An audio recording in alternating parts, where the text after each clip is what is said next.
Hello friends, welcome to your Comforta classes. स्वागत है आपका पॉलिटी वन लाइनर जो बेस्ट टॉप 20 क्वेश्चंस हैं उसकी इस वीडियो में, जिसमें अब हम फंडामेंटल राइट्स पे जितने भी बेस्ट क्वेश्चंस हैं या बेस्ट वन लाइनर फैक्ट्स हैं उनको हम लोग कवर करेंगे। और ये जो डेडिकेटेड होगा ये वीडियो पूरी तरीके से यूपीएससी, यूपीपीसीएस और जो भी हमारे वनडे एग्ज़ाम्स हैं उनमें ये हेल्प करेगी। इस तरीके से तैयार किया तो इसमें लगभग 6 से 7 पार्ट में ये वीडियो होगी, जिसमें लगभग हम फंडामेंटल राइट्स यानी कि मूल अधिकार से लगभग 250 से ज़्यादा क्वेश्चंस को जो है तैयार करेंगे।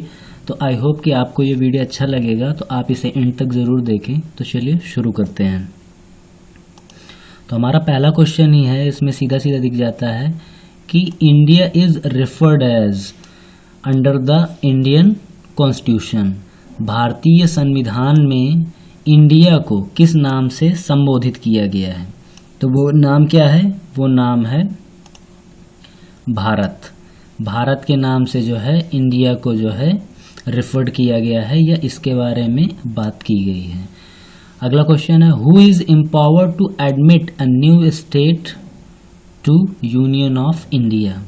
तो मतलब कि किसके अंदर ये ताकत जो है वेस्ट की गई है या ये किसे ताकत दी गई है एक नया राज्य तैयार करने के लिए या नया राज्य का गठन करने के लिए भारत के संघ में या यूनियन ऑफ इंडिया में?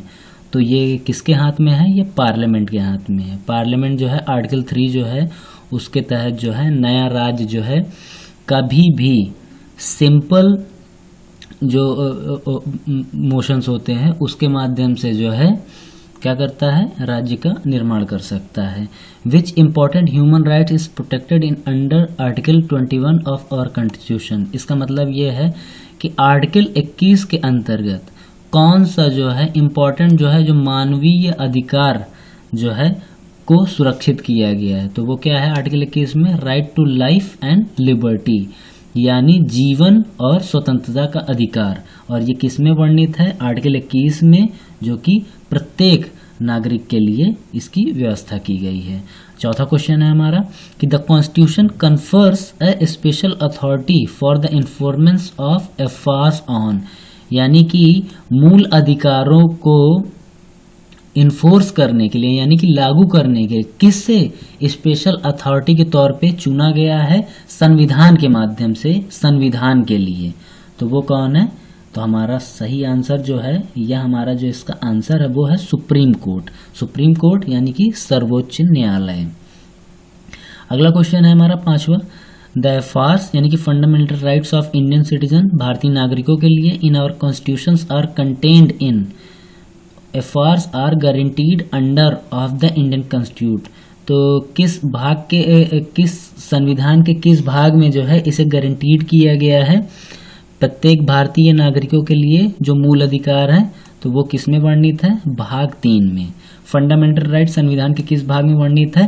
भाग 3 में या पार्ट 3 में है। अगला क्वेश्चन अब हम लोग देखेंगे, छठवां क्वेश्चन, अंडर आर्टिकल 368 368 के तहत parliament has no power to repeals FR because they are.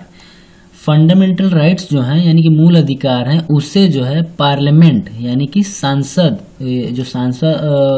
जो हमारी जो सांसद है वो क्या है, इसे क्या कर सकती है? इसे खत्म नहीं कर सकती है, रिपील नहीं कर सकती। देखिए कानून को जब खत्म करने की बात की जाती है वहाँ पे रिपील शब्द का इस्तेमाल किया जाता है। उसकी वजह क्या है? उसकी वजह है basic structures of constitution. Basic of structure जो मूलभूत ढांचा है संविधान का, उसके वजह से जो है फंडामेंटल राइट को रिपील नहीं किया जाता है आर्टिकल 368 के तहत, जिसके अंतर्गत संवैधानिक संशोधन किया जाता है। Fundamental rights can be claimed against the, यानी कि जो मूल अधिकार होते हैं किनके अगेंस्ट में दिए गए हैं नागरिक को? तो ये दिए गए हैं राज्य के अगेंस्ट में, यानी कि राज्य अगर व्यक्ति के मूल अधिकारों का हनन करे तो राज्य इसके अगेंस्ट में सुप्रीम कोर्ट के पास जा सकता है और वो ये बोल सकता है कि राज्य ने हमारे इन अधिकारों का हनन किया है और हमें इंसाफ चाहिए या हमें जस्टिस चाहिए। द एफआर्स फंडामेंटल राइट्स 8th जो हमारा क्वेश्चन है, which can not be suspended even during the emergency are articles.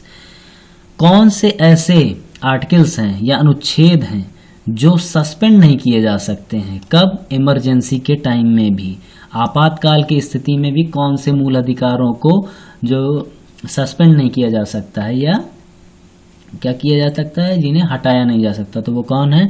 Article 20 और आर्टिकल 21। ये बहुत इंपॉर्टेंट है, इसे आप ज़रूर याद रखिएगा। आर्टिकल 21 को जो है और आर्टिकल 20 को इमरजेंसी की टाइम में भी सस्पेंड नहीं किया जा सकता, यानी कि हटाया नहीं जा सकता। क्वेश्चन हमारा 9 है, clause 1 of article 13 is applicable only to. देखिए दरअसल क्लास 13 जो है वो क्या है, वो जुडिशियल रिव्यू से संबंधित है और ये जो है एप्लीकेबल है सिर्फ किस पे? प्री कॉन्स्टिट्यूशनल लॉ, यानी कि संविधान बनने से पहले जितने भी कानून थे उस पे अगर कोई कार्रवाई करनी है तो वो किसके तहत की जाएगी? क्लॉज 1 आर्टिकल 13 या आर्टिकल 13 के तहत। 10वां क्वेश्चन है हमारा, original constitution classified FRs into 7 categories but now there are 6। तो जो हमारा जो मूल संविधान है उसमें जो वर्णित मूल अधिकारों की संख्या है वो कितनी थी? 7 थी, लेकिन अभी वर्तमान में कितनी है? वर्तमान में 6 है। तो उसके पीछे वजह क्या है वो मैं बता देता हूँ। दरअसल जो 44th कॉन्स्टिट्यूशनल अमेंडमेंट एक्ट है, यानी कि 44वां संवैधानिक संशोधन है, जो कि 1978 में जो जनता सरकार थी उस टाइम में, तो उसमें जो है आर्टिकल 31 के तहत जो है प्रॉपर्टी राइट जो दिया हुआ था उसको रिपील कर दिया गया, उसे हटा दिया गया है, लेकिन उसे जो है आर्टिकल 300 के पास कोई क्लॉज में डाल दिया गया है। तो अभी वर्तमान में जो फंडामेंटल राइट्स की संख्या क्या है, वो मूलतः 6 है। अगला क्वेश्चन हम लोग देखते हैं, India's desire for civil liberties started from the struggle for independence against. ठीक है, इंडिया की जो इच्छा थी सिविल लिबर्टीज को लेके वो क्या हुआ कि स्ट्रगल फॉर इंडिपेंडेंस अगेंस्ट किसके खिलाफ थी ये?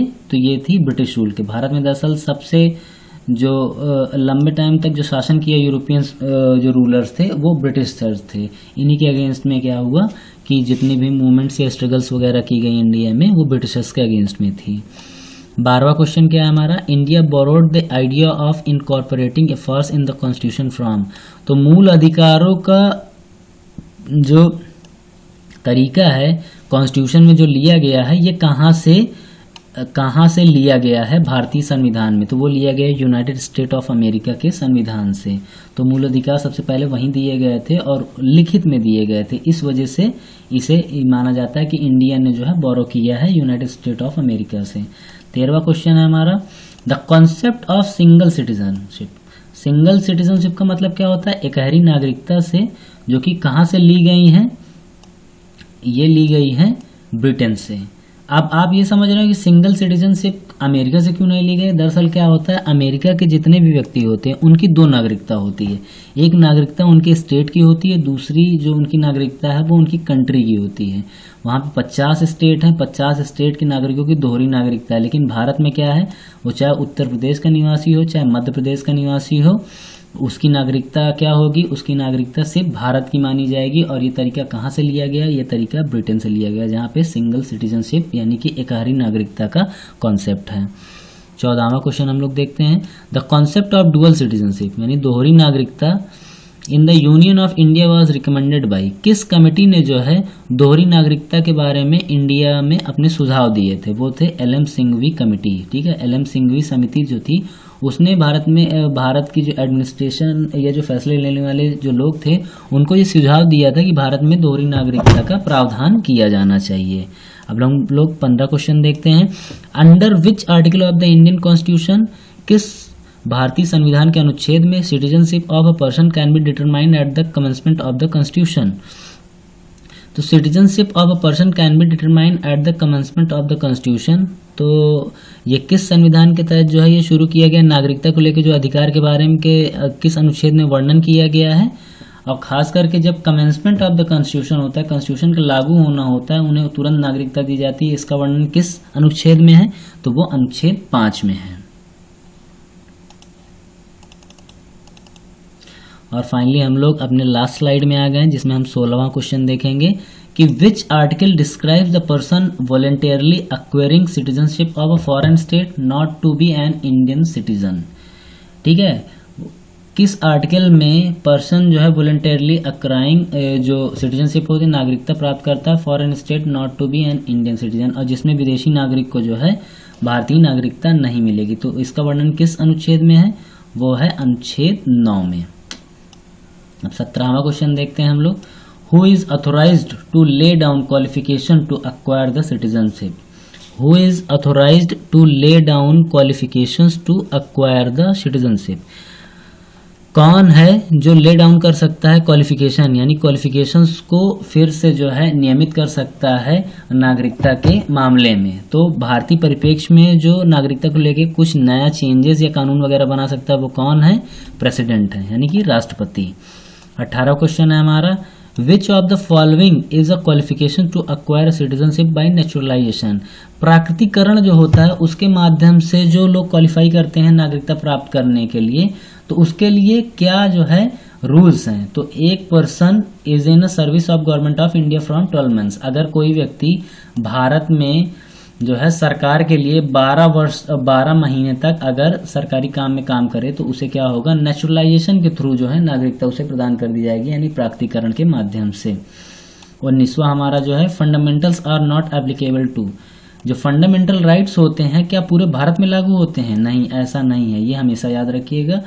और तो उसका सिस्टम क्या है कि आर्म जो फोर्सेज होती हैं, आर्म फोर्सेज में फंडामेंटल राइट्स को जो है नेग्लेक्ट किया जाता है, वहां पर ये लागू नहीं होते हैं।